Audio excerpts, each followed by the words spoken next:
بغصن الزيتون في يدي وببندقية الثائر في يدي، فلا تسقط الغصن الأخضر من يدي. ياسر عرفات أو محمد عبد الرؤوف القدوة الحسيني، يكنى بأبي عمار ويلقب بالختيار. ولد سنة 1929 بالقاهرة.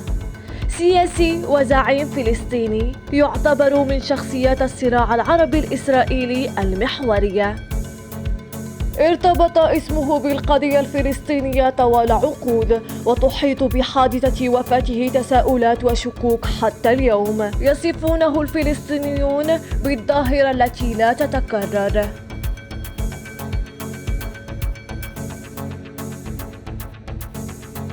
كان عمود الخيمة الفلسطينية، القائد الذي دفع ثمن حياته في سبيل إعادة لقضية يعيشها شعبه.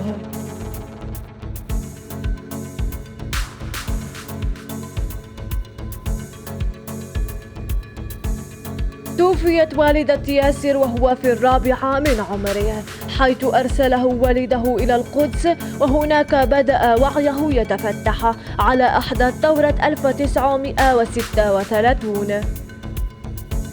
وفي سنة 1937 عاد مرة أخرى إلى القاهرة ليعيش مع عائلته، ليلتحق بعد ذلك بكلية الهندسة في جامعة الملك فؤاد بالقاهرة، حيث تخصص في دراسة الهندسة المدنية وتخرج عام 1951. وخلال فترة دراسته كون رابطة الخريجين الفلسطينيين التي كانت محط اهتمام كبير من قبل وسائل الإعلام المصرية آنذاك. واشترك إلى جانب الجيش المصري في صد العدوان الثلاثي عام 1956.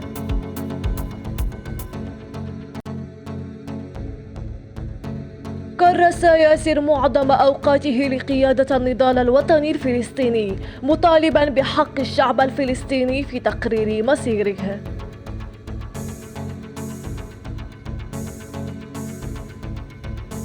قاد عمليات فدائية ضد الاحتلال الإسرائيلي انطلاقا من الأراضي الأردنية، كما انتخب رئيسا لمنظمة التحرير الفلسطينية. اشتهر بخطاب أمام الجمعية العامة للأمم المتحدة، وحصل على جائزة نوبل للسلام بشراكة مع رئيس الوزراء الإسرائيلي السابق إسحاق رابين.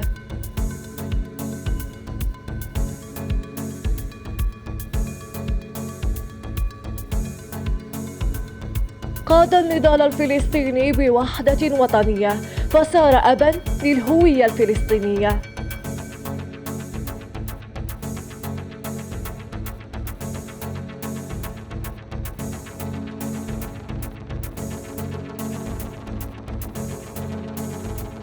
تزوج عرفات من سهى الطويل وأنجب منها ابنة واحدة، زهوة عرفات.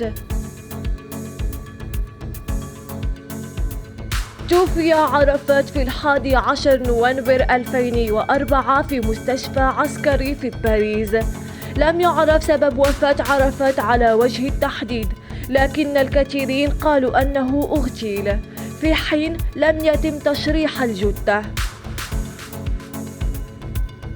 ما أثار جدلاً إذ فتحت فرنسا تحقيقاً اعتمد على عينات من رفاته، ثم أغلقته بعد التأكد من أن وفاته حدثت بشكل طبيعي.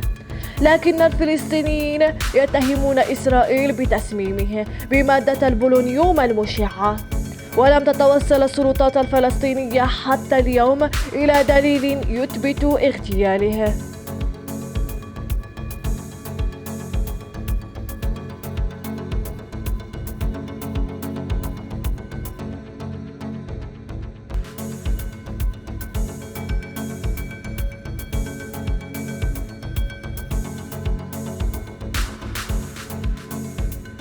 لا يزال أبي عمار عنصراً فاعلاً على الساحة السياسية ومحركاً رئيسياً لأحداثها.